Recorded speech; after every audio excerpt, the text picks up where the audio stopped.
Hello and welcome to the preview show edition of the Blue Monday podcast, a 3 times weekly show looking into all things Ipswich Town. I'm your host, Richard Woodward, and I'm delighted to welcome back the brilliant Harry from Bath. Harry, it feels like it's been forever. I'm so pleased to see you. Yes, indeed. I'm looking out the window in my room here, and I could just see it's still not dark. What it'll be 7 o'clock on Wednesday evening. We're recording it on the 27th, and the clocks change next week. We're into the final act of the season. We really are. It's great. Yeah, it's been a long 2 weeks, hasn't it? Yeah. Though I did enjoy 2 stunning 1-0 Irish wins. Again, we touched on it. 1-0 wins, you could say. My theory, we discussed this a few of us on the phone during the week, is Mick is going to try and recreate the 2002 World Cup campaign. Ireland were in with Portugal and Holland, 2 probably slightly better teams when you looked at the quality of players, but he managed to efficiently win all of the games against the Minnows 1 or 2-0. There was no murdering anyone. Right. Then it came to the games against the Big Four. They drew 3 of them, and then they finally did the Dutch in Lansdowne Road to get the playoff against Iran and send Louis van Gaal packing, as it were. And I just have a theory, looking at, because Switzerland drew at Denmark. It's Ireland, Switzerland and Denmark. They're the 3 big teams in the group, 2 to go through. Switzerland drew at Denmark, and I kind of went, game on. Here we go. Playing into his hands, isn't it? Leave a plan. Well, we'll see. Who will be the star of that campaign? It will, or who? Yeah, will the training ground be good enough when they go to? It's Euros, isn't it? It's all over the place, isn't it? But As I say, let's not. There isn't going to be one base actually, so they can't get locked on an island somewhere. So at least they have that in their favour. Good point. I have to. Well, I tweeted, and probably quite a few people saw the tweet about the old cliches coming out for the press conferences as well, and the 1-0 win against Gibraltar was in tricky circumstances, but I do love you got to respect Gibraltar. Absolutely. They're certainly no mugs, and they proved it as much. So this was set up for an upset. I can't do the accent. Gibraltar were brilliant. They had a right go at it, and Darren Randolph's my man of the match. So you can find and replace for Rotherham, Burton, it's Lincoln.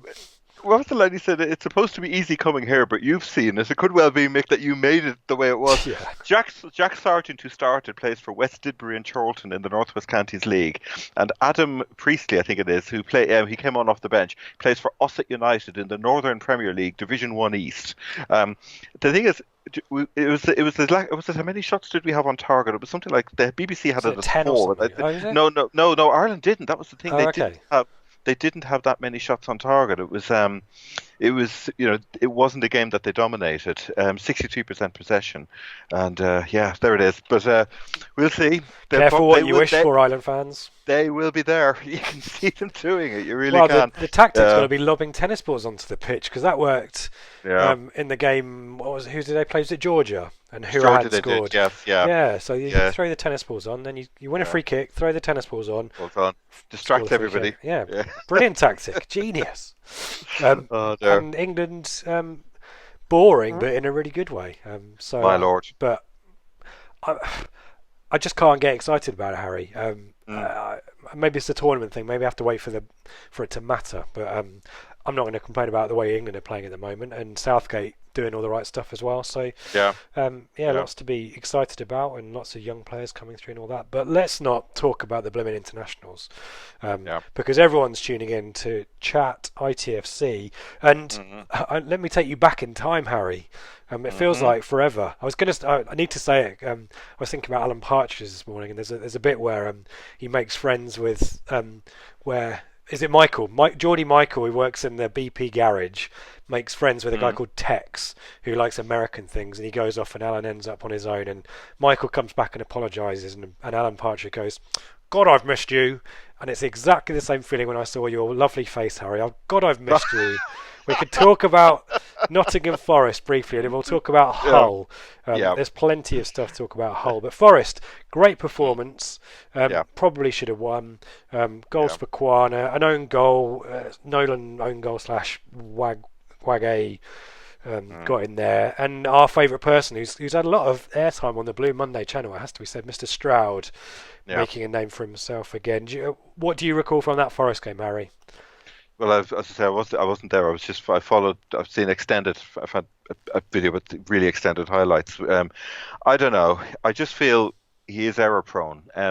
Stroud. Could he blame Stroud? Is Yeah. yeah. Could he have made? Could he have relied on his linesman for the disallowed Forest own goal? That was the big. That was the So I think the huge lino question. flagged for that one, but yeah. Yeah, yeah. That was That's really obvious as well. I'm Yeah, I would surprised say, well, he's. yeah, Yeah. it's not that he's. I don't think he's necessarily biased against us, but it's just a lack of competence, really. I think that's the thing that scares me more. That was So there was that incident. Then obviously later on with the penalty, which just yeah, that just beggared belief. I don't know. I we joked in the on the mailbag show about whether or not he's going to follow us down the leagues or not, but that's a Oh God. fear. It's a dark fear we That's like a have. bad Um, season, even worse. yeah, yeah. No, as I say, I'm kind of, to be honest, with rest this season, we haven't caught a break at all, and but it's easy just to say it's down to that. It isn't. We're getting relegated not because of referees. We're getting relegated for more fundamental reasons than that. A game against Forest we should have dominated. You can't just base it on single instances, important as they are, but we just don't. We can't convert Yeah. what we're. Yeah, we can't. We know that we can't convert pressure dominance into wins, and which is the real problem, and that goes right back to the autumn. So you can blame Stroud all we want, but in that sense, the pattern that we have now, if we kept going, if the season was another 10 games long, we would start picking up more wins. But back in October, we knew we were running out of games. Yeah, I Even mean, then, we could just my, yeah, my theory on the yeah, referees, and I think I've yeah, put this across a few times, is when you're down the bottom and the margins are so fine between yeah, um, defeat to draw, draw to win, mm, the refereeing decisions matter so much more. Whereas if we're scoring yeah, freely um, and getting results as well every now and then, a refereeing decision here and then, you kind of take it on the chin, don't you? But because yeah, every week, to borrow a phrase from our previous manager, every point's a prisoner. yeah, When Keith Stroud doesn't award a penalty, that matters so much more, doesn't it? Because that's the difference between 1 point and three. When actually, yeah, if we were playing well, if we were effective, if we were converting the chances, as you say, yeah, Stroud's decisions don't matter. They're an annoyance, aren't they? yeah. And I They think are. that's the difference. It's the Yeah. margins are so much greater now for us. Yeah, exactly that. Yeah, no, as I say, the first game it's fitted the pattern of all the other ones. And I was joking on the preview on the mailbag show, I should say, with Dave and Ben about we're playing Hull now and another team who are playoff wannabes who aren't quite good enough, and you think to Mm. yourself, oh, here we go, this has got another 1-1 draw written all over it I absolutely agree with you when you're saying that. before we even talk about it. It's a similar thing, a team which isn't quite good enough. Whereas, as I say, we're also not quite good enough, but just in a more fundamental way. Yeah. Yeah, and Mm. that mailbag show that the flagship show was the mailbag this week, in absence of a fixture. Really enjoyable listen. If you haven't Mm. downloaded it or watched back the video Mm. or anything like that, I really recommend it. A Yeah. really good chat there. Some really good kind of thoughts ahead of next season as well. Some Mm. grounds to look out for and some ideas about where we need to strengthen. A few questions along those lines. So we'll definitely drill maybe into some of those points, but definitely download that or listen to that if you haven't already. Yeah. Um, Great. Let's move on to the weekend, shall we? Yeah. Hull. I've got some thoughts on Hull, Harry, and they might not be popular with Hull fans. I don't know whether Ipswich fans will care. Um, Before we kicked off the recording, we kind of discussed the owner at Hull, and it Yeah. feels like potentially that he's a more kind of dysfunctional version of Marcus Evans. Mm. We haven't got the issues about renaming the team or that kind of stuff or holding us to ransom. But there is the sense at Hull over the last couple of seasons that the budgets have just contracted it more and more and more. Supporters Mm. more and more marginalised. And there's the similar kind of.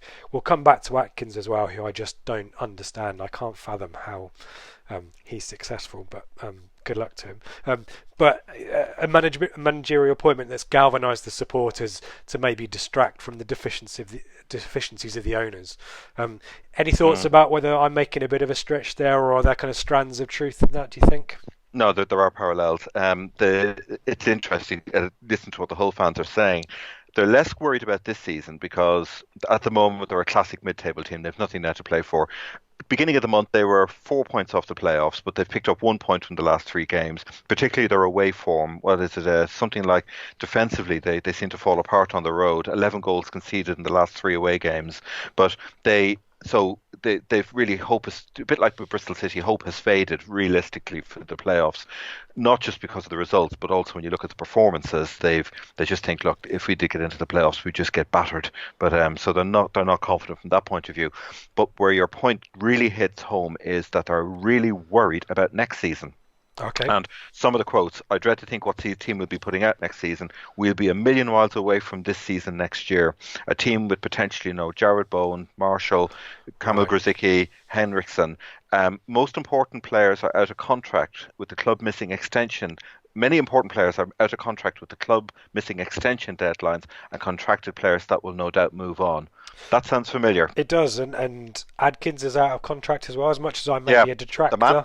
The manager's out of contract, and that's fundamental, because now we've got a manager who's already lining up, getting his ducks in a line for August.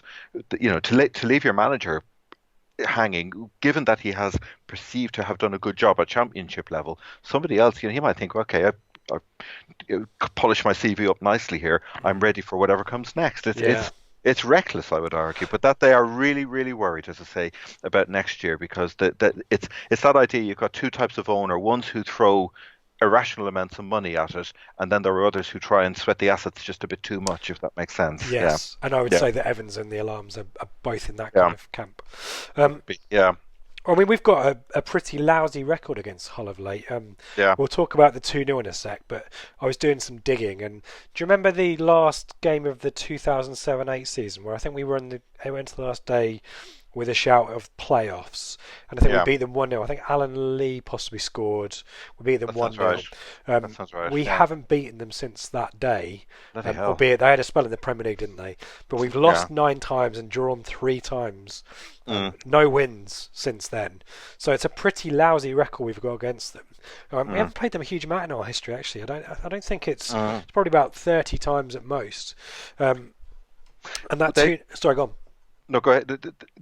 What you were just saying, that they overtook us when they beat Bristol City in the playoff. It was 2008, and that's the parallel. Were they in the playoffs that season, were they? That was, the famous goal that broke Bristol City. There was a question, was it Dean Windass scored the goal, I think. Oh, okay. It was absolutely, it was played back to him from Fraser Campbell, and he nearly took the net off with it. It was a famous playoff winning goal. And I think since then, once they got the money... Oh, in the final or semi-final, was it? Yeah, it was. Okay. I'm pretty sure Bristol City. There was a question somebody mentioned. Was it? I think Jim asked a question about Dean Windass, and because I was talking to Steve, a Bristol City mate, and I mentioned instantly, when did you lose the playoff final? And he mentioned Dean Windass, and he started getting. It was a bit like the way Bolton fans went about Barry Knight. Let's just say, it's kind of Dean Windass. He broke our heart. It's absolutely. I could be wrong. I may have got the facts wrong on that, but I think you could see that yet another team in the last decade, one of many who have just gently and quietly and efficiently overtaken us. Yeah. I don't know. And certainly last season, I remember the was it? Was it? No, it was Barnsley, wasn't it? The end of the McCarthy era, or was it? Yeah, was it Barnsley. The whole match that precipitated McCarthy's contract, the news of McCarthy's contract not being signed? I just remember us being heavily beaten in front of no one at Portman Road on a Tuesday night, I think.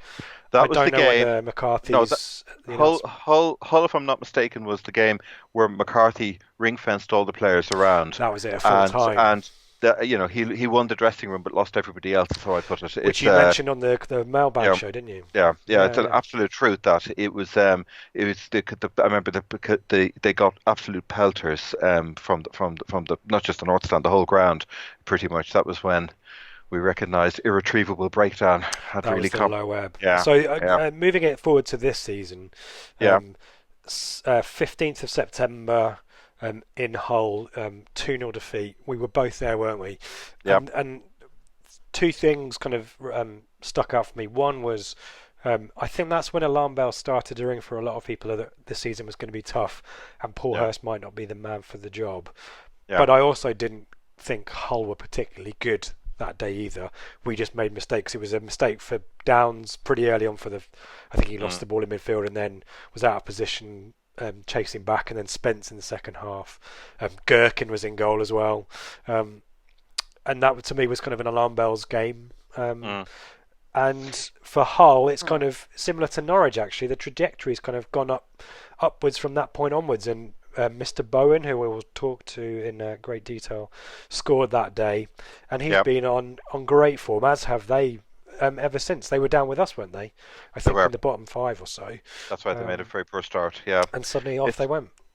That win symbolised so much about what was wrong with our season and what was right with many other teams in the Championship, in that yet again we had a fairly we were good in parts within the game, but they had a couple of good chances and they were clinical when the opportunities came along. Yeah. And and whereas we weren't able to do that. And I remember when I was looking into before that game, in a way, it was one of a number of games which helped them turn their corner. November was when it was a September game, but they really got going November, December. They went on that run where they carved their way up through the table.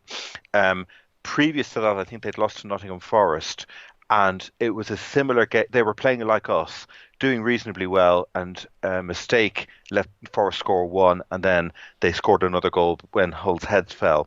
And I remember thinking they could be in trouble, but no, they regrouped, players improved, Atkins got them into some sort of formation and shape, but he had the quality there to be able to do it, which we didn't have. When Ben and I did the preview shows the season preview shows back in August, I had Hull down as mid-table purely because of the quality of their individual players. I looked at them and I thought they've got enough quality in that team. I know Elphick is gone, but he was in the back. They had, you've got Krasicki, you've got Bowen, you've got Fraser Campbell. Yeah. You've got enough there, surely, to be able to knit something together, which is what Atkins has done. Yeah, it's interesting.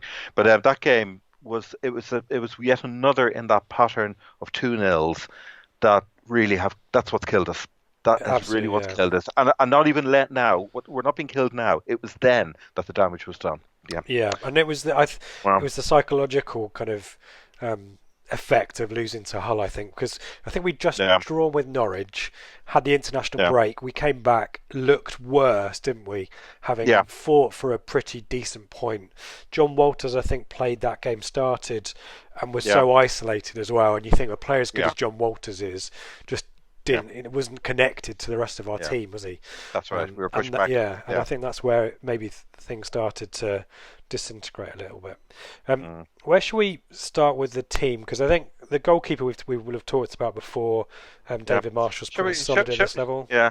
Shall we, before we get into the players, I think it's best to start at the back and work our way forward, because they have got problems at the back. But a little bit on Atkins. Can we talk about him before we dive in? I feel like you're setting up a trap for me, Harry. No, I'm not. I'm really not, because we don't know how good he is. There's a few things we need to say. They call him the optimist. He's that kind of sunny smile and sunny suit and the whole kind of shininess to him. And the kind of slightly gnomic comments he makes, like the one that said it's hard to know what he says at times. He talks in riddles. And also you have to benchmark the fact that the fans are so down on their owners that the fact that Adkins has got them to where they are is seen as a real success. Yeah. So, and you could argue that when you look at the quality of their players, mid-table is about where they should be, but they're seeing Adkins as a success because he set the whole thing up. They said, one of them said, the Adams set up City for the relegation battle this season. That's the Hull owners, and it's only because of the efforts of the manager and his team that we're thrillingly pulled clear of it. But for a long time, that looked unlikely. So there's they have got slightly rose-tinted spectacles around him. The fans were singing his name as soon as one of the recent home games started. But it won't be. They thought relegation was inevitable. It's interesting. I'm more forgiving of Atkins when you look at what he has done with some of the players. Some of them, it was always the thing I liked about Mick. You could see improvements in players. The players they inherited, something you never saw under. Well, I struggled to see under Jewell more accurately, possibly Cresswell. But Stewart and Grosicki, for example, under Adkins, have come on. The players that they were being hammered earlier in the season, particularly Grosicki, they had nothing good to say for him. He's suddenly now become part of a really viable attacking quartet, and he's really got his career back in focus. So although there are problems, I think. I wouldn't. He's not Bielsa, but I don't think equally I don't think he's Paul Hurst either. Yeah. Okay. I guess I've probably fallen into the trap that quite a lot of football fans who who haven't studied him in any great detail just get fixated with the way that he conducts himself into press conferences. So I totally agree with the point that there is this kind of ridiculous level of positivity and when sometimes honesty is needed. You know what I mean? I think Yeah. it's a bit disingenuous sometimes. Yeah. And the kind of David Brent comparisons, and I'm kind of Yeah. thinking of Mrs. Nuts. I'm sure we've Yeah. exchanged gifs on Twitter about David Brent and Nigel Adkins, but I think and maybe that kind of does him a disservice Mm. but I don't think tactically you wouldn't be able to say there is a Nigel Adkins way of playing, which potentially suggests that he's flexible and Yeah. has multiple plans, which I guess means that he's not blinkered or a bit binary. Um, Mm. but I maybe I just don't get it. Maybe as I say, I'm No. fixated by what he says rather than what he does. Yeah, there is. I mean, there is. I mean, there's a couple of things. There was the history of flip charts. I mean, the heartwarming message he left for Southampton, whatever it was when he left, when he was. Goodness, that would have been back around. God, about nearly a decade ago. They got He said, Poch in, didn't they? yeah, they did. Keep smiling, have faith and belief that you're doing the right thing. Keep looking to improve. It's kind of these kind of phrases that If you we're see. all facing in the same direction, Harry, all we've got to do is keep on walking. Oh God, If there was you a want to great. find the rainbow, you've got to follow the rain. Oh dear God. Anyway, there's the Reading preseason message in 2013. This was something that was posted out, and again, it was derided. The fans want to see a team that's committed, a team that ideally plays attacking football to score goals. Generally helpful. Yep.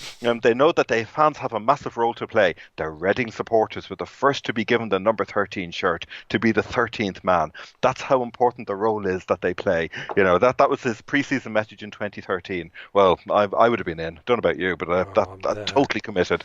But that It's Southampton funny. team that he brought through was good. I remember them It was. destroying Ipswich at Portman Yeah. Road. Was that a 5-2 or something? Yeah. How they beat us? It was. No, it was. When the Yeah. floodlights failed, that was an They enjoyable destroyed. evening. They did. They absolutely ripped us apart.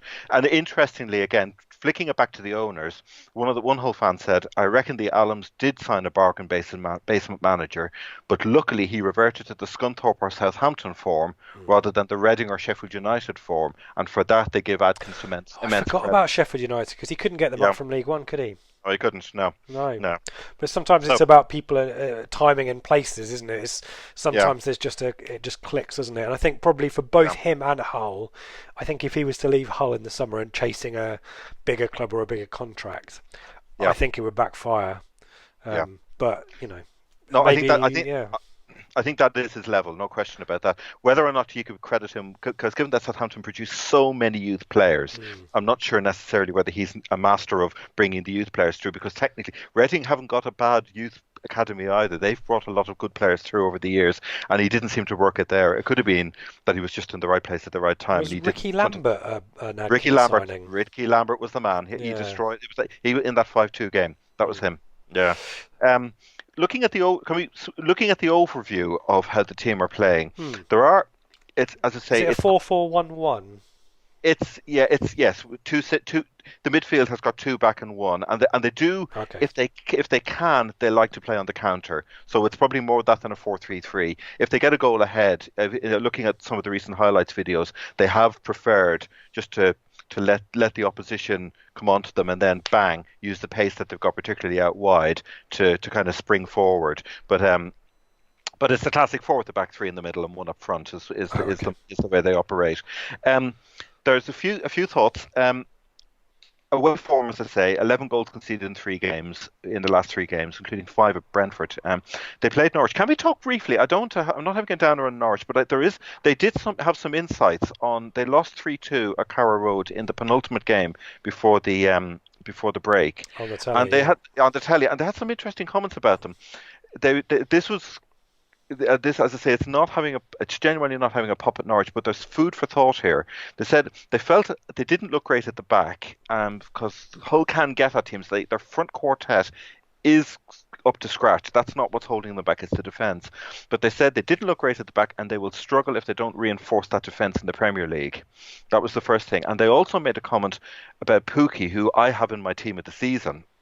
But they said that Norwich could have scored about 7 or 8 goals, because again, Hull's defence, as I say, is flaky. But they also said, given the number of chances Pookie wasted, he looks like a typical championship striker that will make no impact in the Premier League. Wow. So it's just food for thought. Don't look at necessarily the number of goals he's scoring. Look at the number of chances he's converting. Just a small side Mm. point. I don't know. I don't know now. I could be biased. As I said, I mean, first to admit, yeah, but I am. you go into the game against us, and he had Yeah. two chances, and he scores both of them, doesn't he? You know. So in which case that it doesn't. It's so exactly. Yeah. It's a sample of one game. But But the it was just point on so the just defence is fair, though, isn't it? We've said yeah, it that is. all season. Yeah, that could be. I don't think it's at the final third, but it's at the in their own third because Hull will ask questions of they'll certainly ask questions of our defence on Saturday. But other side issues with them. They're not a physical team. It's certainly not in midfield. Particularly they've got Stewart back in midfield now, which we'll come on and go through all the individual players. But without Stewart, when they've been playing Henriksen and Irvine in midfield, teams can literally power through them. They're Right. not. There hasn't been a physical. They haven't been had a physical. They haven't got a physical aspect to their play. Let's just say so. You could see possibly Downs, Dazelle, and a Bishop midfield working in there, but it's a question. They've got Mark Pugh in now on loan from Bournemouth, so you could maybe drop Skuse in there instead, just to shut him down because he is a threat both inside and outside the box. He has brought some of that Bournemouth way of playing to with him. So there is that. But we'll start at the back because the problems are they're either too old, they're too young, or they're too injury prone Right. at the Okay. back. That's That's a their good problem combination. there, and it's not big. See, well, they've been without Majuk, the Czech international. He's a long-term injury, but the other players have been in and out, bits and pieces too much. It's disrupted the going back to the pairings. They haven't got a consistent back four, and they haven't even got a consistent centre back pairing. And one of them said there's so many championship teams in the league. You can think of the back pairing, Callison, Webster, Bristol City. You just think you can name them in, instinctively. They don't have that at the back, and that's their problem.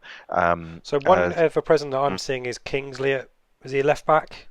he Is is yes, is he probably is. the Stephen only. Kingsley is the one. Yeah, he is the one. He's the one left back that they have got. But even he's been played out of position. They they had Eric Lehigh, the right back, Hmm. switching across to play at left back for two of the last three games. So as I say, it's an absolute jumble. It's an absolute jumble in the back line. Shall we start? Shall we look at the keeper and then centre backs and take it from there? Yep. So Is that Marshall's good? pretty solid, isn't he? Pretty solid, yeah, no issues there. He had a poor game against Queen's Park Rangers.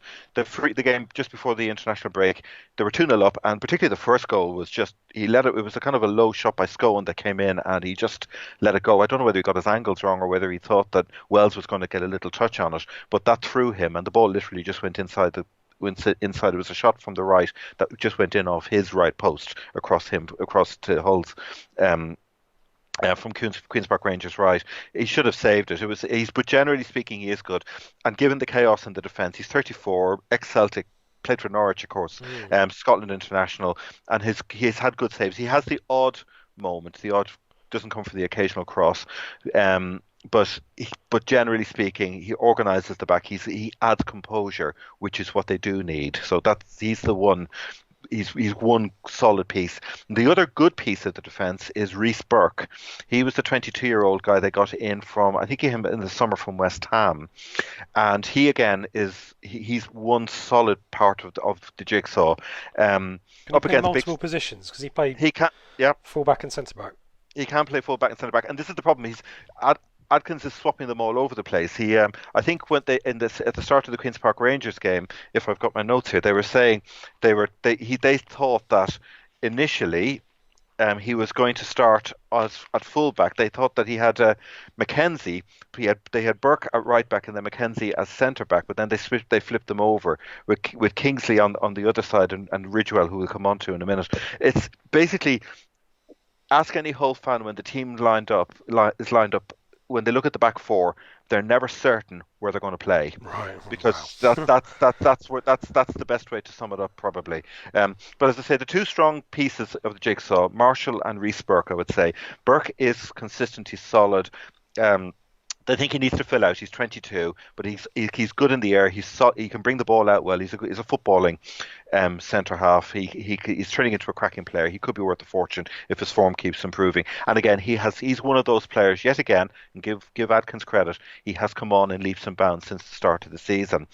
And who ideally, and he should be back for us, and this could strengthen them, is Jordi de Vries, the Dutch former PSV I player. was going to ask about him because he played against us in the 2-0, Yeah, didn't he? yeah. He's been in and out with injuries, and he missed the last two games. I was thinking of our dressing room or our training ground, I should say. He was missed the last two games through illness, but and they did really miss him. He shores up the defence, brings some stability. He likes his aerial battles. Less confident about him tackling. They think some of his tackles can be powder puff on the ground. If you run at him with the ball, or you go in on a 50-50 with them, they're less confident about him there. But in the air, absolutely rock solid.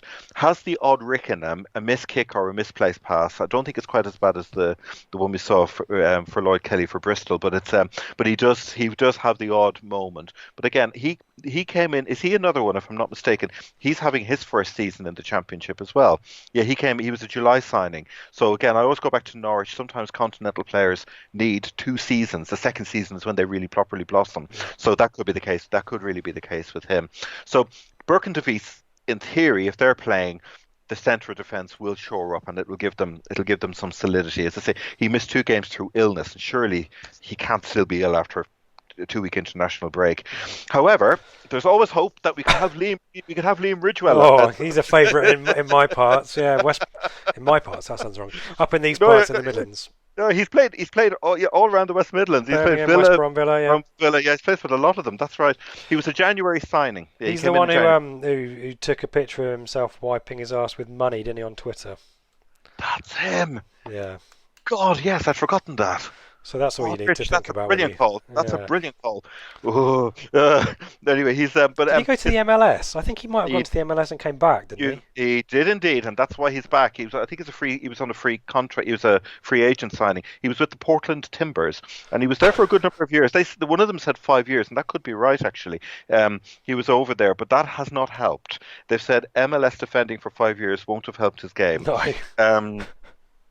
He seems to be having problems getting to grips with the pace of games. He must be mid-30s, is he? He's 34 now, if I'm not mistaken. He is, 30. He's 34. No, this is his last contract. He's slow, laborious, not good enough, and they think Adkins can't really improve him at this stage. One of them, the cynic again, it always comes back to the owners, about as good as we could have expected in January with our financial backing. If they're in control of a game, if things are going well, he can organise the defence, and he has got a good pass on him. But put it this way, this is the most damning comment. Ridgewell is so slow that Chris Martin could catch him. We'll come on to that later. He's a worry when they see him in the starting lineup, and certainly not at fullback. I know, because he could play left back as well, but that would really frighten them if you have him out wide.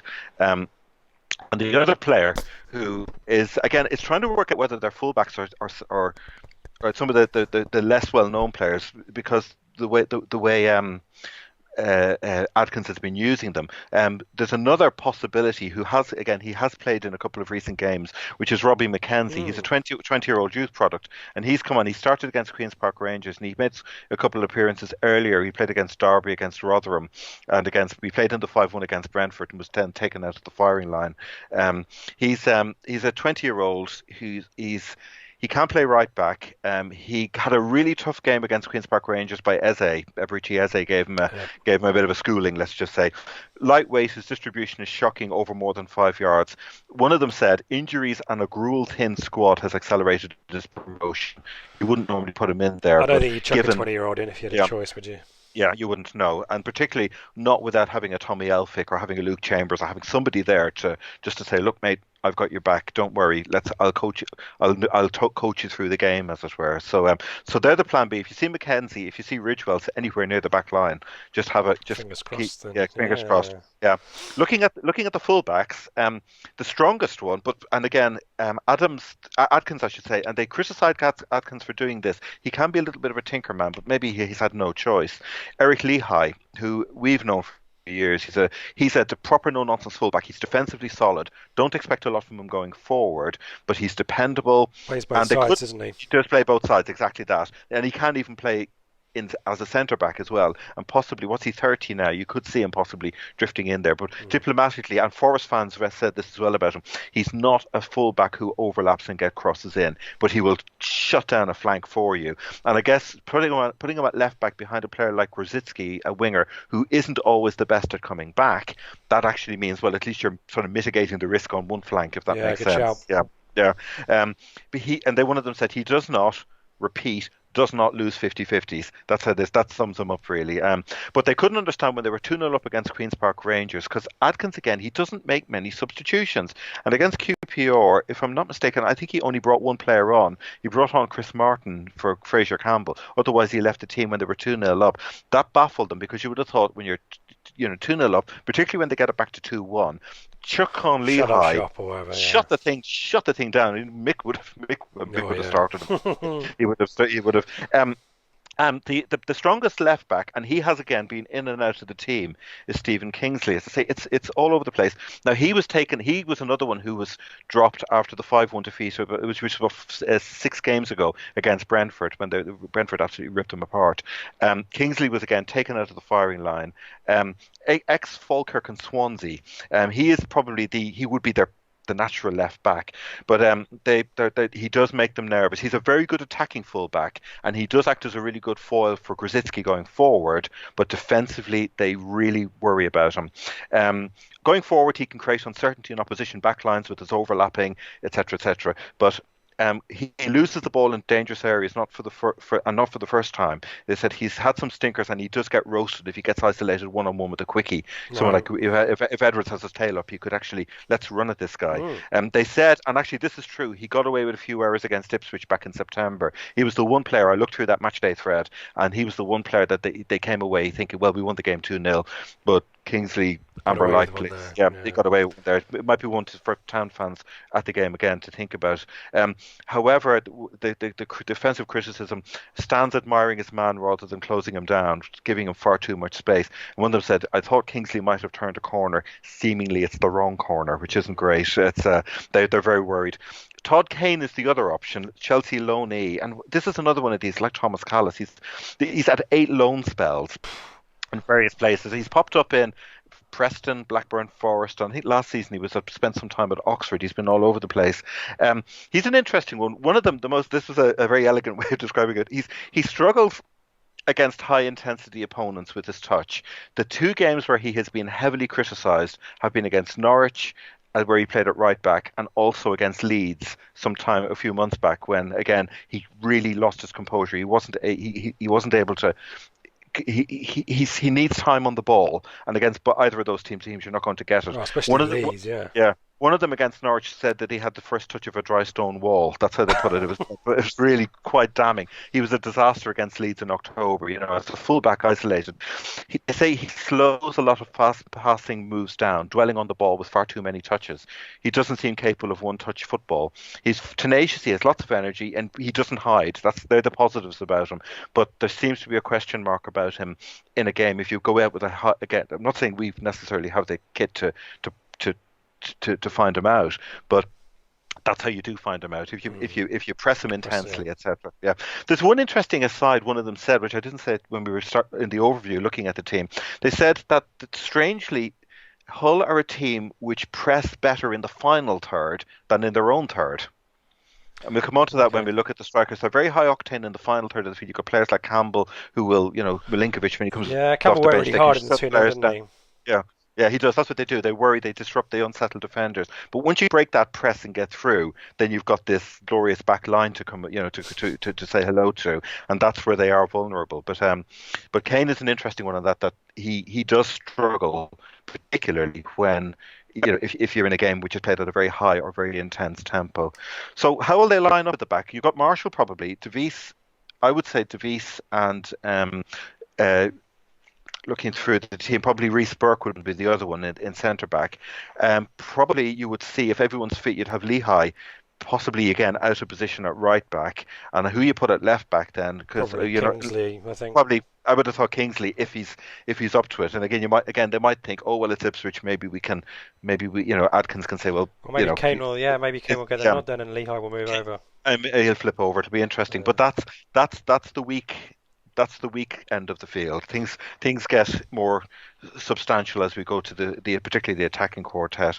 But the midfield, Yeah, should we start with the man you've mentioned a few times and yeah, work our way across from there? Grzycki, you've mentioned him a couple of times. yeah, For me, he's kind of the standard kind of championship winger, which is kind of yeah, plays hot and cold, and probably the end product could be better.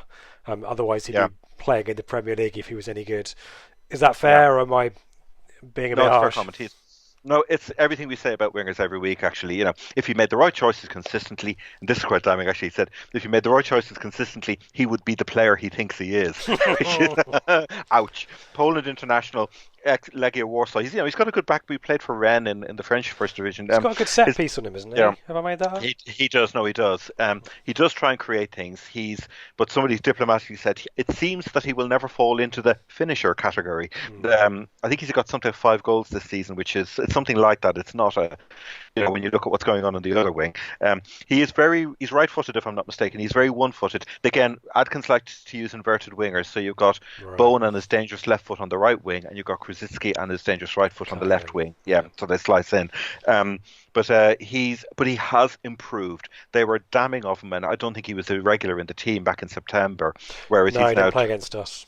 no, he's turned it around now. They say he's a team player, and also he's playing with a smile on his face because I think there was a little bit of ego possibly there as well. But his finishing is Yeah, I poor. remember But he does have. Sorry, Harry. I remember us Yep. talking about him in the last Yeah. preview show, and I think there was some off-field stuff wasn't Yep. there.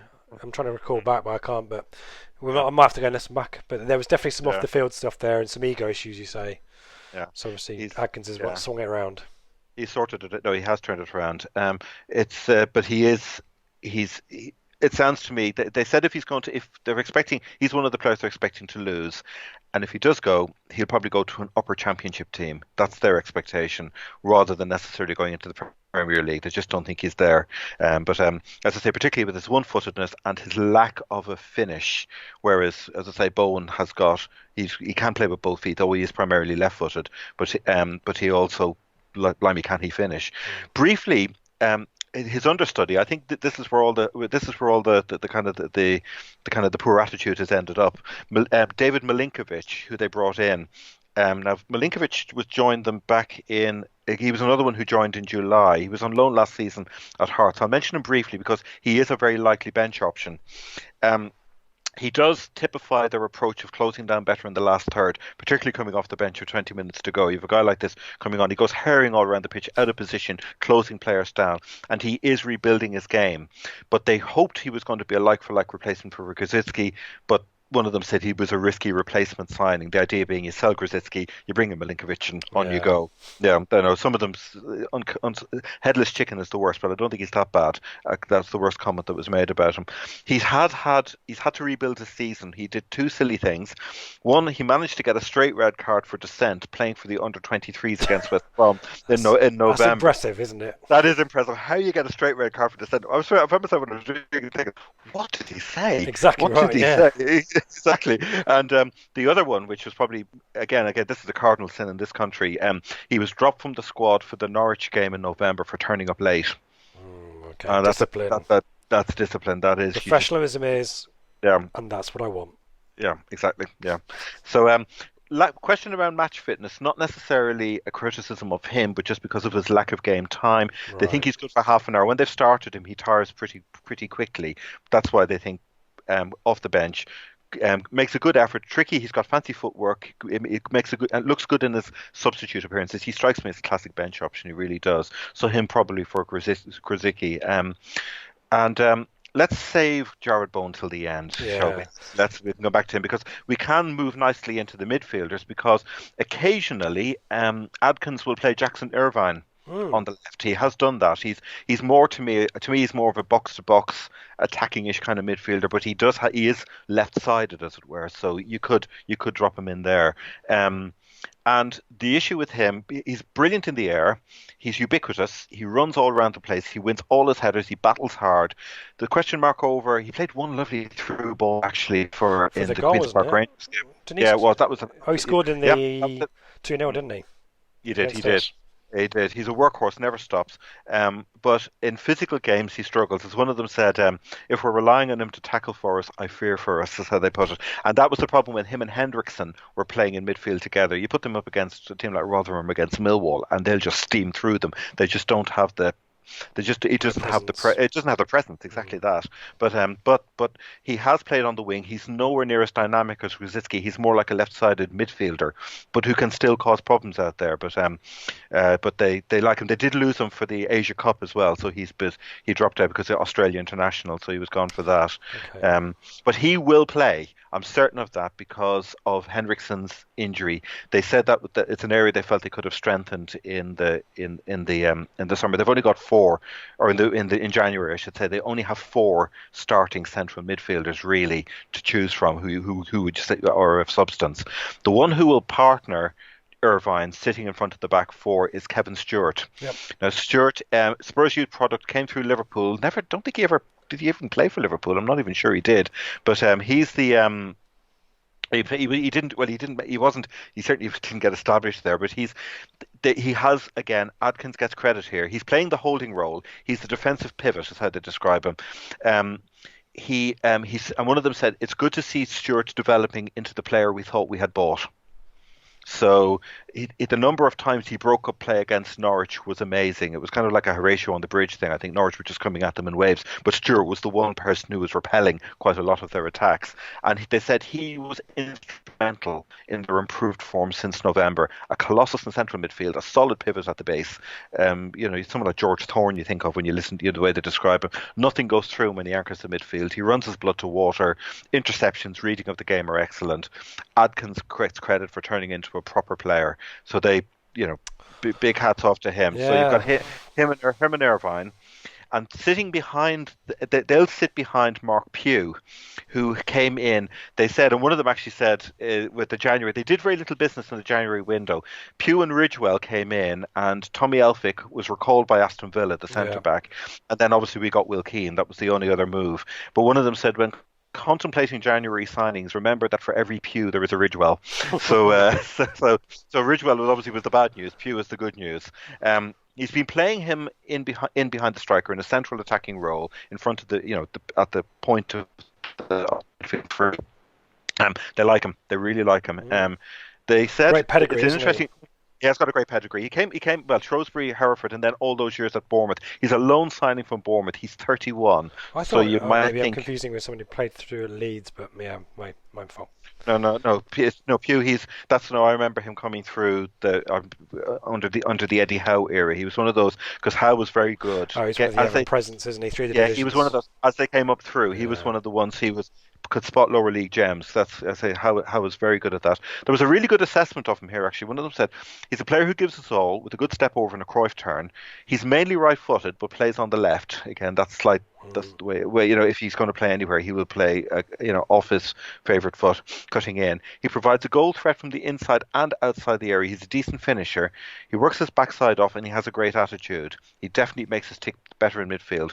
They said the one thing that he lacks is that he isn't genuinely quick and never has been. But if you put him in a system that suits him, he's one hell of a player.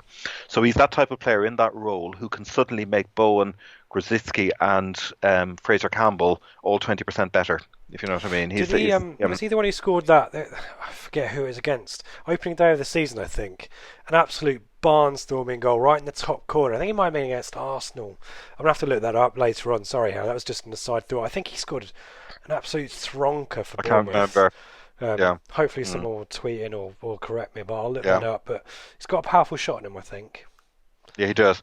I don't think he's clicked in terms of goals yet for Hull. Again, that might because January signing coming in, takes that 8 games to get fully up to speed. But they really do like him. He's and the person he has replaced, and there is a Site ABBA reference here, if I can mention it to Ben. We've got Evandro. The stars were bright. Yes, indeed, Evandro. There we go. It's now he is very much a base a bench option, replacement for Pew. That's how they see him. And what Evandro strengths taken to excess can become weaknesses, and Evandro's brilliance is that he's so good with the ball. He doesn't lose possession. Watch him closely. You'll see how he finds space where there's none. He uses the ball so cleverly. One of the most skillful players I've ever seen in a black and amber shirt. He never gives the ball away, and he can find space where space doesn't exist. He's calm. One of them said actually about him, he's the new Jimmy Bullard without the baggage. That's one. Wow.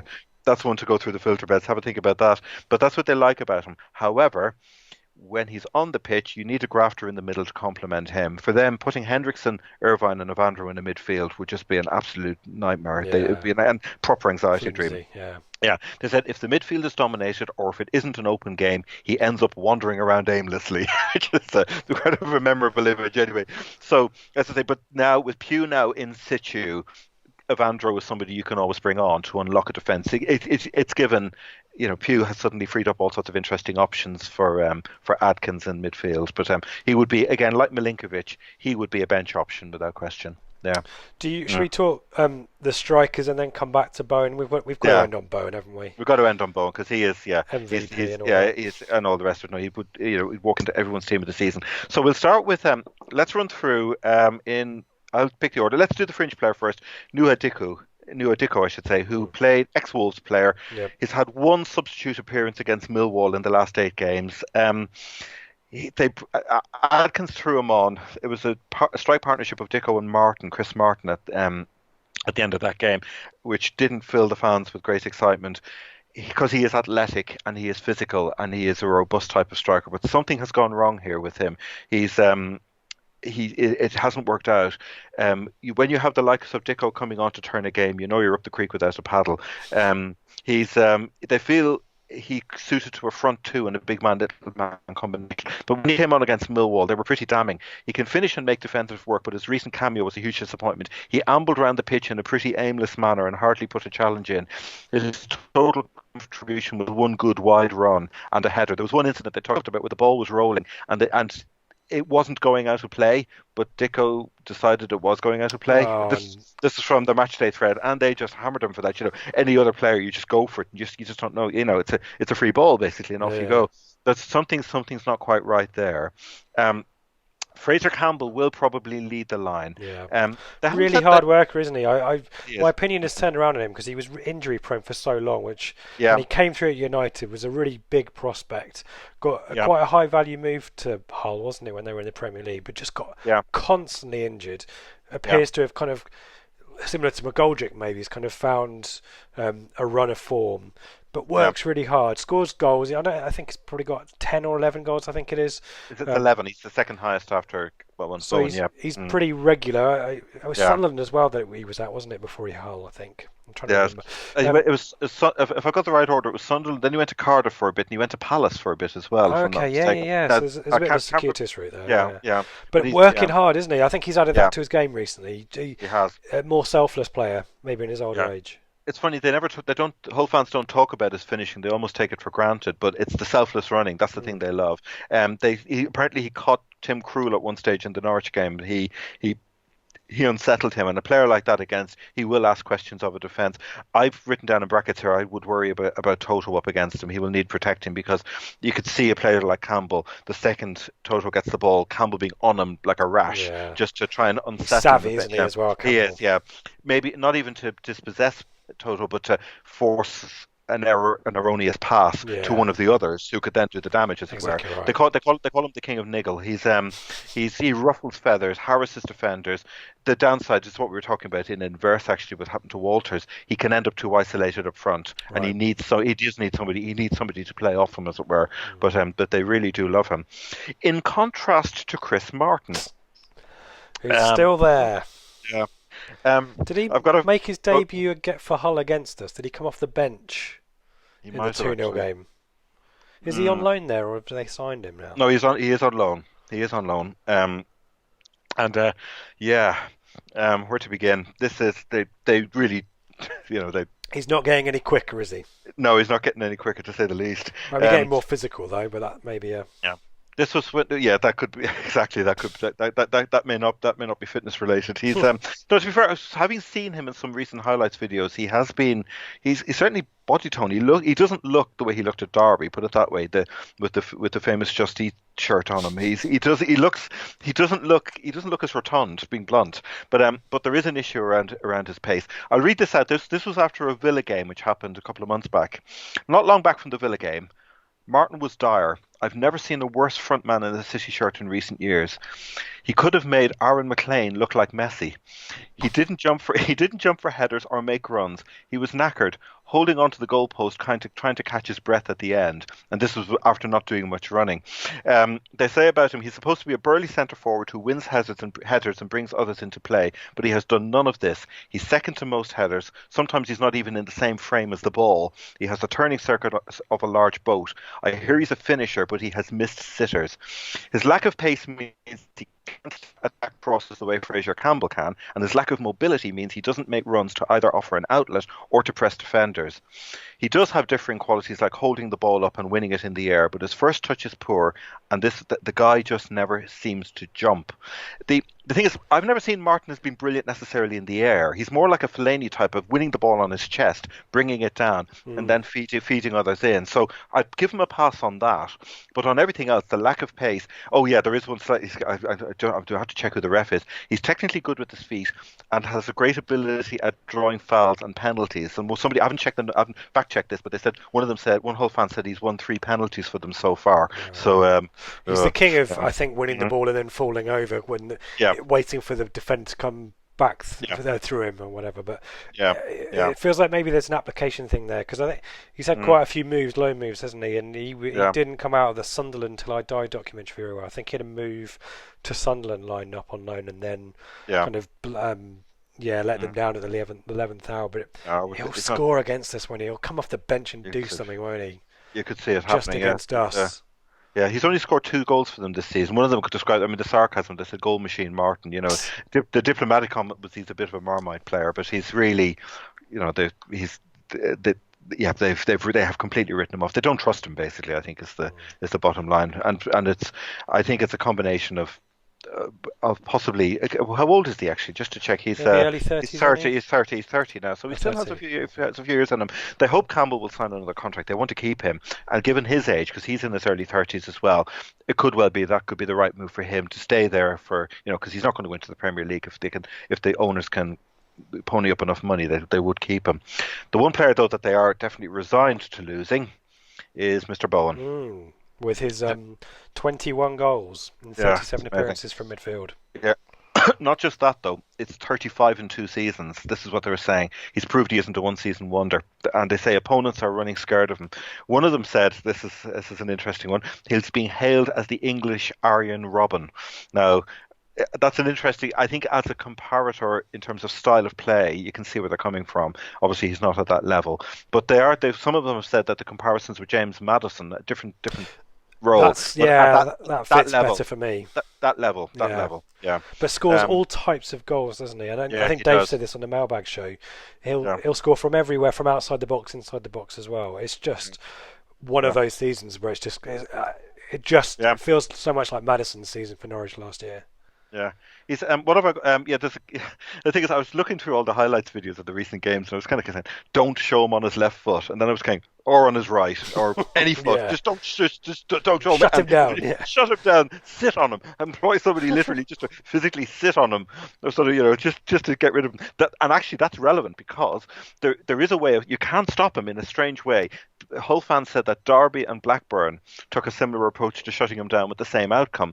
He was forced too deep to be effective. Right. So you don't shut him down, but you cut the supply lines off by overwhelming the midfield and by pressurising the fullback. Again, it's easy for us to sit here and say that. It's a lot more difficult with the squad we have on the field. But that is a way to do it. You said, and also the other small. I mean, we're looking for glimmers of light here. He's on fire at the KCOM, but he hasn't been quite so prolific on the road. So bear that in mind as well. Though he is, one of them said he's been stamping goals like a machine, is how they put it. It's quite amazing. I mean, my tactic for Bowen. So Bowen is on the right, isn't he? He's on the right. He'll be on the right. Yeah. So if we play the same team that from the draw with Forest, that means Judge is, I guess, on that left-hand side, albeit we know he floats around. Yeah, Wouldn't Judge just follow him around everywhere? you could do that. Wouldn't Judge do a number on him, do you think? Mm. You'd hope so, but the thing is, he's also quick. Yeah. Well, Judge The- isn't the- too slow, but yeah, I get where you're no, coming yeah. from there. The goal, I think the second goal he scored against Queen's Park Rangers, if I've got it right, it was a ball. It was an innocent breakaway. You could see I knew he was going to score it, so I was just watching him as the ball was breaking forward, and he drifts out to the right. And there was a clever run by and a different Hull player inside to pull the QPR left back in by no more than 3 yards. The ball goes over to the opposite side. To the right, so the ball is crossed from the left across diagonally across the penalty to the right, where Bone picks it up near the touchline with nothing on, but he's been given a couple of yards of space, and it was a bit like when Tom Lawrence was scoring those goals. Yeah, I was thinking that Preston goal. Yeah, it was the same thing. Only he brings it onto his left foot, and he scored a goal. He had no right to score that. You wouldn't really fault the QPR defence because they didn't necessarily do anything culpable, but Bone was so good that he was able to punish them. They said, I mean, it'll be a long time before we see another Jared Bowen. His type come along once in a generation if we're lucky. So it's a bit like Reece James for Wigan. They said, look, let's just enjoy him while we have him here for a season, and just live with the happy memory of it. Basically, Yeah. they're confident he will be gone. But the key is how much money they can get in for him, isn't it? Yeah. As well, because Yeah. if they do bargain, at 20 million or whatever, they've got to be holding out for something like 40, haven't they? I'd have thought so. Yeah. In the current market. Yeah. He's proven now for 2 seasons in the Championship, so you can tick that box. So he's not just a one-season wonder. So that will augment his price. And I guess it's a question of it's a question of who needs what. I wouldn't necessarily. I'd be amazed if a top 6 team. It could be a Leicester. It could be another team of that stature who would come in for him. Especially if Maddison might be picked up by someone else, because he's had a decent season for Leicester, hasn't he? But that's true. You could see a bit of a chain there. But as I say, I wish I could come up with some better ways to stop this guy. But he does. We've talked before about, remember talking about Shane Ferguson and all these other one-off players who teams had who were a bit dangerous. Rich, I don't know, this guy. God, good luck, lads. Do your best. In terms of the mailbag question that I quite liked as well, there was a question, I think, I forget who asked it. What will you miss about the Championship? I think in League One, there isn't these individual brilliant players, are they? They're generally plucked by the Championship or Premier League clubs before they've really had a chance to flourish in League One. That's a brilliant point. We'll kind of not see the likes of a Jared Bowen or a James Maddison or a Timu Pukki in League One, will we? We'll probably see a single player who can, like Kiefer Moore, who will score 20-odd goals for Barnsley, but he won't be an individually brilliant player. He will be scoring goals that a team have created for him, won't they? Yeah, that's true. The number of internationals or fringe internationals, etc. Lawrence, and they just aren't. The quality doesn't find its way down the divisions as much, does it? You just find hard workers generally. Exactly that. Yeah, it's exactly. From our point of view, that's something we will miss that, because usually most teams would have, we should say, one fantasista, as Vince would call them, or Italian mate, somebody who could conjure something up out of nothing. Less likely to have a player who will do it regularly in League One, I would say, because they will have been already found. Yeah. Yeah. Well, fingers crossed, Yeah. Saturday. So we'll see. One all draw written all over it, though. You just laugh. It's to say, because they are. We'll see what they're like at the back. I'm intrigued to see what defence Adkins can put out. It could well be that they can stiffen it up a little bit more, but Or they might not need to, because we can't score. Yeah, we're good for one, aren't we? Yeah, exactly. Should we do? I'll quickly mention the shirts that I've got behind me, because we haven't got a great pedigree against Hull. To over my right hand shoulder, probably your left, is the new retro release shirt from the 91-92 season. We beat Hull in 1991. I forget what the score was. As I say, there's not a huge amount of source material for me to call upon for winning shirts against Hull, but I do have the famous 5-2 away win when Francis Jeffers, Alan Lee, Jamie Peters and others scored, which was a highlight for those who made the trip on a Tuesday night to Hull. Should we do Daryl's combined 11? We've got two. Indeed. We have two. We have a 22. Do you want to do one and I'll do the other? Okay, yeah. You lead off with the first 11, because these are two really good teams actually. They've put together some interesting combinations. You want to go for it? Yeah. So in the first one, Stephen Bywater. I'm just trying to see. No, Alan and Alex Bruce is in there as well. Yeah. Um, So you've got running across the. Shall we? I'll run across the back line. You okay, chip in with your thoughts. You've got right back Liam Rossinier, a yeah. centre back pairing of Delaney and Alex Bruce, and then left back you've got Wayne Brown, of the sort of Burley era, really. I'd be inclined to switch Brown and Delaney around, That's personally. the thought, actually. Yeah, that's a good idea. But That yeah, would make sense. Yeah, but that's a solid back four, I think. And Rosenior will get, there are some options there. Midfield's interesting. We've got a blast on the patch. We've got Mark Noble, who, yes, you'd have to have him in there really. But also alongside him was Billy Baxter. Now, this was an interesting one because we need to talk to people from the Alf Ramsey era because he was with us for 9 years. He then had a brief period afterwards at Hull from 60 to 71. He was with us for, well, it was 11 years. He was there over the whole decade. But he started, I think, his positions. I know it, an inside forward in old language is a number 10. We know that. But a wing half, I a think. wing half. That's how he was described Okay. everywhere. Everywhere I looked him up and I said, "Well, what else can I find out?" No, he's a wing half. That's all I've got. So I think that would sit. He's on the right side as well. So we have him and Mark Noble in midfield as a right-sided central midfielder. I guess is how you describe him. Okay. But you could drop him into the back, but that works quite well. And the two wide people we have are the great Jimmy Bullard and Stephen Hunt, who Yeah. in many ways are quite similar, but in many ways are quite different as well. Yeah. Of that famous team talk, I think, on the Yes, pitch, that yes, celebration. yes, exactly. The front pair, I can't remember Waghorn's spell at Hull, but I'm not going Didn't to look that doubt up. Yeah. Daryl. No, no, And he's absolutely. alongside the recently retired John Walters. That's a pretty Yeah, solid yeah, we like that. strike pairing. Um, Yeah, should we hop, skip, and jump through the second 11 as well? We've got Stockdale in absolutely. goal. Yeah, Um, we've got a back 3-5-2, isn't three. it? It looks like it. Yeah, you've got Ibrahim Sonko. I didn't realize for some reason you forget when play. Oh yes, he did play for them. You remember Neil Thompson, of course, from he would have been what late he would have been John the Lyle, 90s. Burley, Yeah, yeah. yeah, exactly that year. And Dale Roberts as well. And that was Roberts is obviously earlier vintage. He would have been late 70s, and then he moved to Hull afterwards. So I think so. Yeah, that's the back three there. Then we've got a stack of central midfielders, really, from what I could make out. You've got Jake Livermore, David Andrews. Keith. Oh, so Keith Keith Andrews. I Andrews. just keep. I know what it is. I keep calling David Andrews Keith Andrews David Andrews because there's an Irish politician called David Andrews, and that's why I've got it I into was my going to head. say it I was going to be apologize. something Irish that I just don't know. It's good. No, that's what it is. That's That's why fine, I Harry. keep writing that. It's So it's Jake Livermore, Keith Andrews, Simon Walton, David Norris, and then we've got Cameron Stewart out on the left wing. Blimey. So, He's just scraping into the combined just going 11. into the team. And then up front, we've got Will Keane and Nicky Forster. It's obviously, Yeah. I think Daryl's got the balance right. The first team that he's put out is really, really strong. And sadly, the one person who doesn't make the team is, well, Well, Lee as Bracey, who's a per keeper who never played for us, as poor old Aaron McLean. the Bless him. aforementioned Aaron McLean, Yes, yeah. indeed. Yes, indeed. Interestingly, Darrell has mentioned the coach for this team to be the manager to be Mick O'Brien. Now, that's a name that will bring back. I don't think I'd be amazed if anybody remembers this. Yes, This it's this new for character. me, yeah. He was the first paid manager for the club back in the 1930s, and he well, I'm going to read out Susan Gardner's brilliant book, Ipswich Town in History. She's very diplomatic about what happened.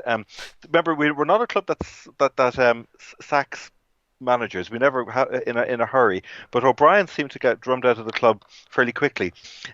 I'll pick up this story here. Over the years, Ipswich earned a reputation for not sacking its managers, but this was not the case for their first. Despite success on the pitch, winning the Southern League, qualifying for the FA Cup proper, only to go out in the second round, and beating Norwich in the Hospital Cup at Portman Road, and what was described as a happy atmosphere at the club, and despite all the indications predicting that his second season at Ipswich would be even more successful, O'Brien was summarily sacked.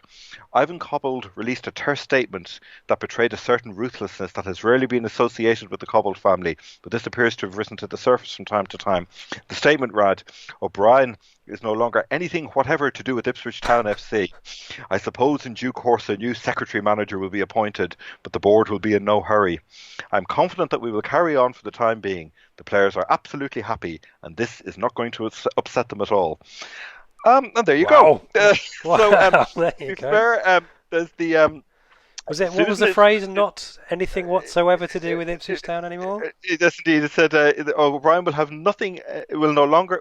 It's no longer anything whatever to do with Ipswich Town Oh, I FC. love that That's turn how of she put it. phrase. Swift and brutal is how Susan summed it The up. 1930s version of Mutual Yes, Consent indeed. FC. Yes, indeed. Now, why would you get rid of a manager that quickly is the question. Now, Susan's very diplomatic in her book about what it was. But I'm not sure how fact checked this was. I'm sure it was by Brian Scoville in his book. He said that there may have been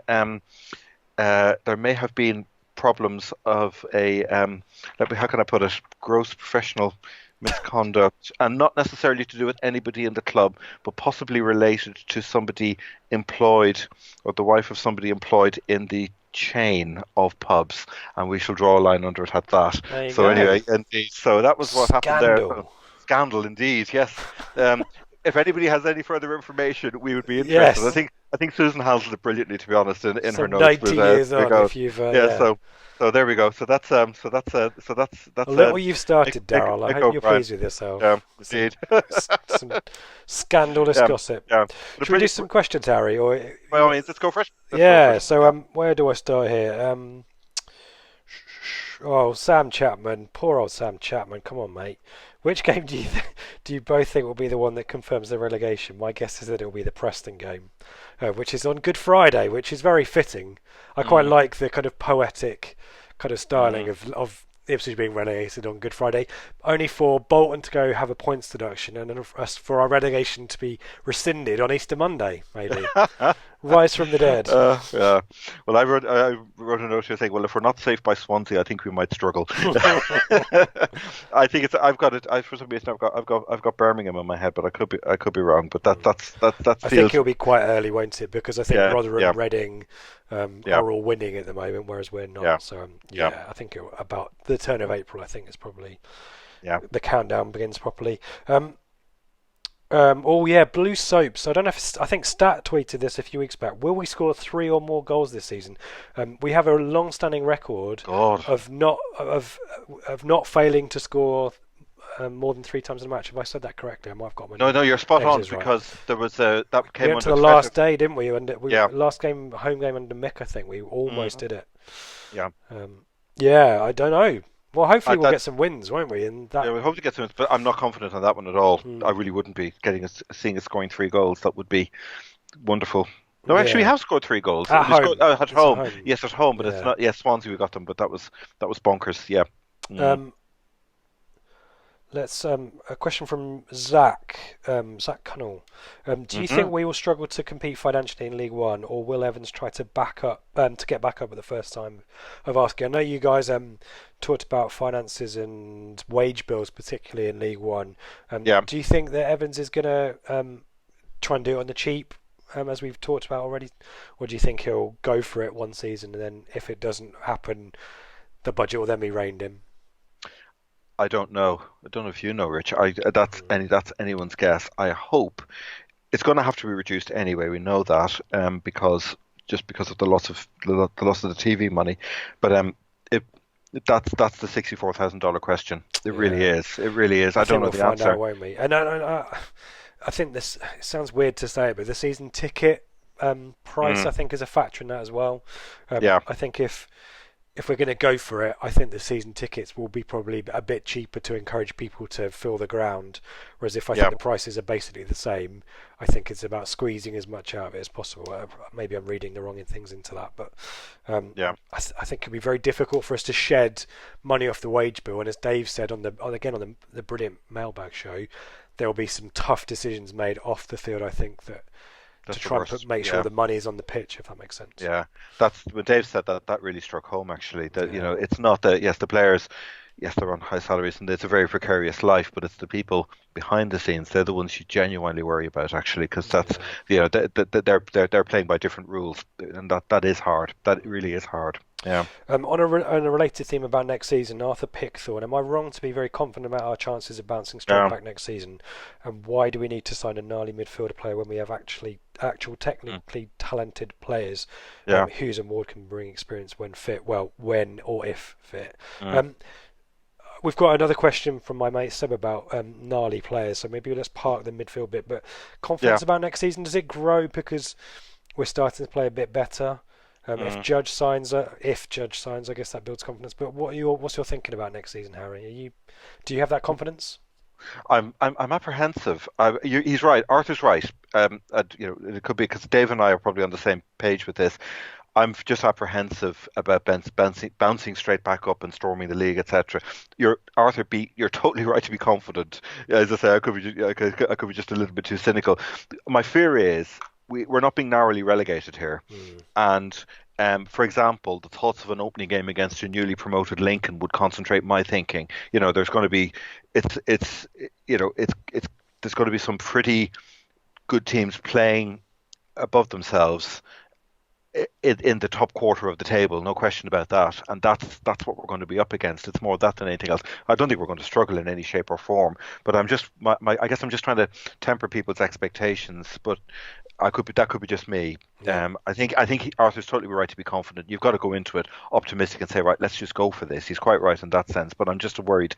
I'm just frightened of getting carried away myself, given what I've seen happen with other teams down there. But I could be, as I say, I could be completely wrong. I think your suggestion of playoffs being par, I think, is a fair one. I don't think anyone should have any expectations of an automatic bounce back. If it happens, fantastic. But I think, as you say, there might be a slow burn at the start of the season, and then suddenly, hopefully, things will click. And then we gather momentum, particularly if you have people like George playing for us. Yeah. Let's continue Arthur's question. He talks about gnarly midfielder, and I think that was again mentioned in the Mailbag show. Seb asks, are we a horrible centre-back and a horrible centre-forward away from being a decent team? Would you accept the sale of one of the crown jewels to Zell Bishop Bart to fund these purchases? Or see if Hurst's signings can step up? I think we all agree probably on the Blue Monday team that we're a bit of a soft touch at the moment, and I quite like the idea of a midfield enforcer and some centre back and maybe a nasty striker, as Seb calls it, as a horrible striker. Do you agree with that? Do we need a horrible spine, Harry? Yeah. Well, I think it's a question of balance, and I just think an experienced head who will add steel and athleticism will allow the more technically creative players to play their game, and not necessarily in every game either. You wouldn't necessarily have to play him all the time. I'm not suggesting we build a team around this wizened old hack who's out there sort of swatting and swiping his way through the league. But I think it's a question of balance in midfield. And even looking at Hull, for example, without Stewart, they have got a problem. Bristol City lacked any steel in midfield, and we were able to play our way through them and give them all sorts of problems there. So I just think, given what we know is in League One, given that it is a greater emphasis on physicality and athleticism over technical ability, we need someone in there just to nullify that strength that other teams might have and neutralise it, which will then give the players, the creative players like the Dozell, like Bishop, the chance to express themselves with some freedom, and they can then just cut loose. When you have someone like that stifling space, it frees the others up then to hurt opponents. Yeah, that's my reckoning. In terms of horrible strikers, Mullet asks, there's a rumour whispering across North Suffolk that a certain Hull striker from that part of the world has indicated he'd love to be Lambert's main man up top. If it were true, would you accept it? Could you accept it? Could we afford it financially and morally? Being the most appropriate word, I think, there in Mullet's question. Morally. We're talking of the aforementioned Chris Martin. Yeah. Harry, what say you on Chris Martin? I've written this, but I did make a note on this one. I've written down, Mullet is trying to provoke me into using bad language. It won't happen. Definitive. Yeah. We need to have the Harry from Bath chastised list, because I'm not going to say you're not the kind of person to have a shit list. We need to have kind of I'm not angry, I'm just disappointed. I'm very disappointed. Roy Keane, really Chris Martin. We're adding to it slowly by surely every week. No way. We could, money wise anyway, and everything about him. I mean, it would be. It's wrong on every level, that is. But he does thank Chris Martin like striker, I think. Indeed. But I want to thank Mullet for taking the time and trouble to ask the question. Swat it away. Mark F, what will a week off do for refocusing the minds, getting some more practice in, and gelling a bit more as a team for the final run in? It's a good thing, I think, for us. I think we're, as I say, time is what we need. It's particularly not for this week, but for next week, having Keane coming back in, giving him some extra time, but also with so many young players, having all these games on top of each other, a week out, everybody can recover, regroup, get your heads thought, get your heads clear, get your thoughts clear, and then you can go again. It works in our favour. I think it also works to some degree in Hull's favour in that they're able to sort out their defence, so it's not necessarily us. The teams who don't like international breaks are the ones where everybody is fit and they're on a roll because they just don't want to stop playing. They just want to keep going. But for us, I think it's a positive. I don't know whether you'd agree with that. Yeah, I think I agree with that. Yeah. One person, it'll be interesting to see who Lambert starts up from. We had a question from Gabriel Sutton, who does some really great stuff for the championship content, at _ Football Lab. Caden Jackson, could he do well in League One with better service? I guess two questions. One from me is, will Jackson start? And secondly, could he do well in League One with better service? Is he the type of striker that Lambert would like to start? I still see him as an impact sub. I could be wrong, though. I don't think he fits Lambert's way of playing, does he? Which is why I don't think we've seen too much of him.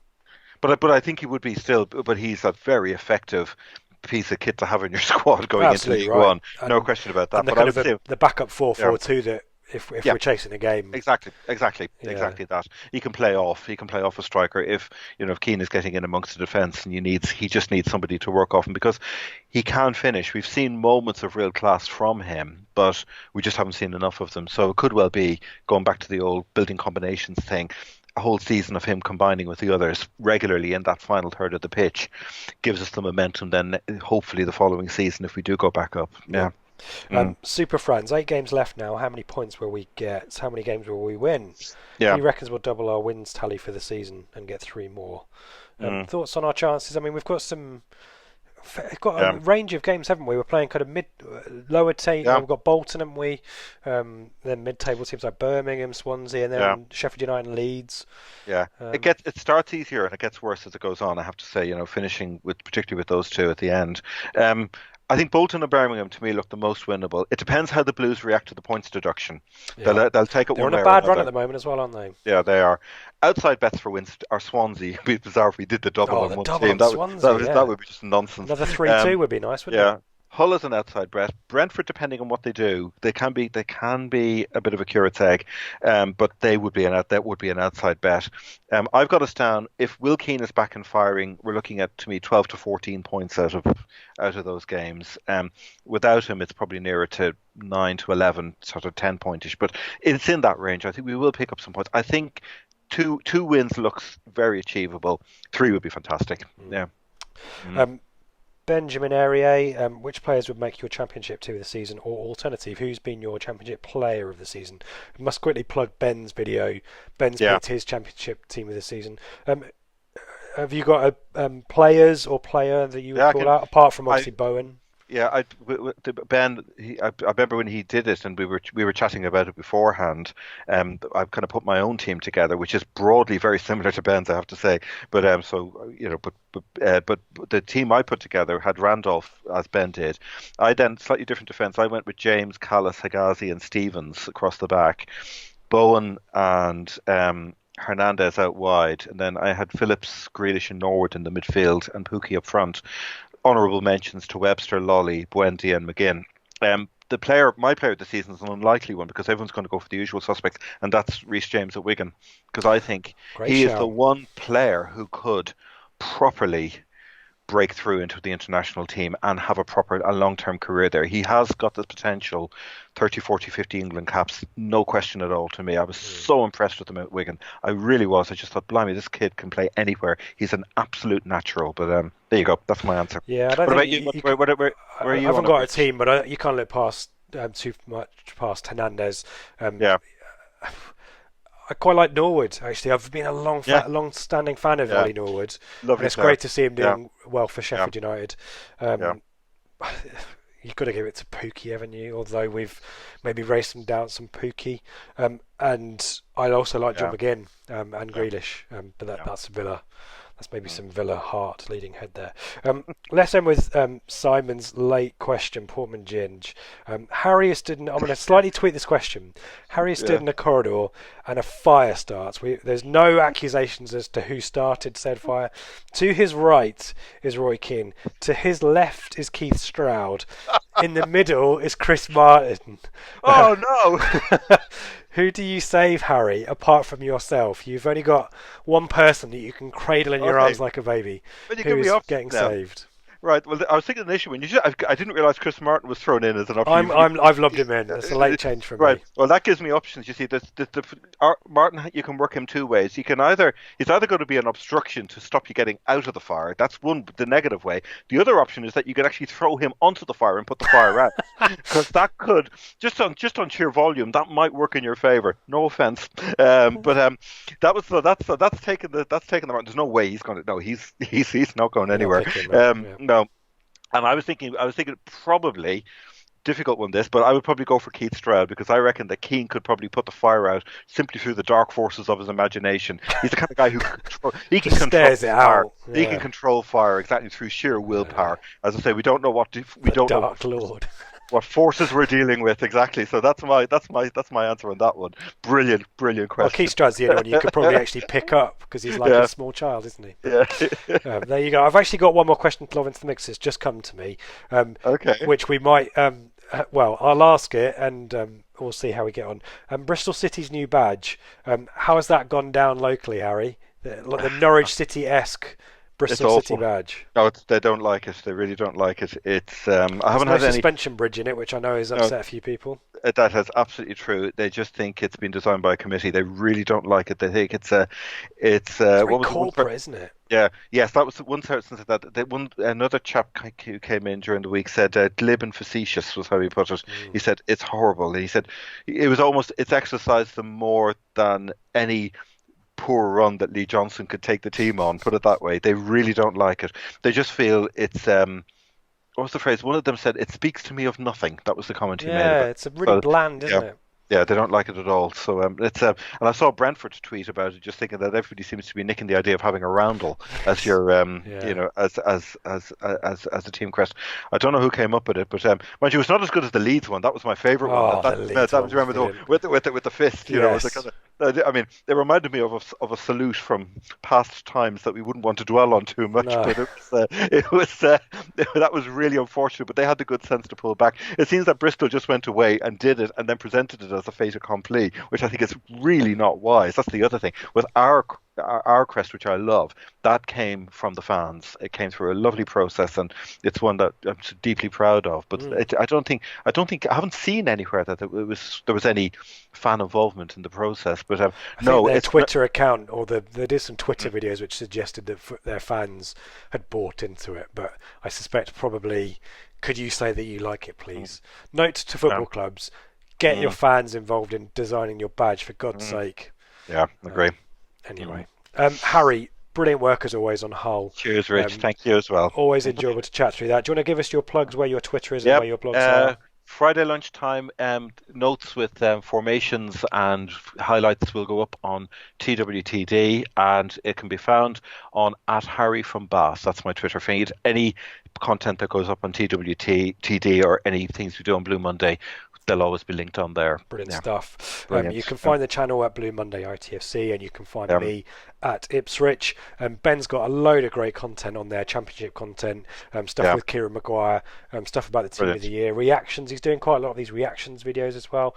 Really great stuff, so I really recommend that kind of stuff. And Mikey is in the hot seat on Sunday for the flagship show with the dream team that is David Diamond and yours truly. I shall be back to talk about Hull. Our latest 1-1 draw, Harry. So I shall speak to everyone then. Cheers. Thanks everyone for listening. Have a great weekend.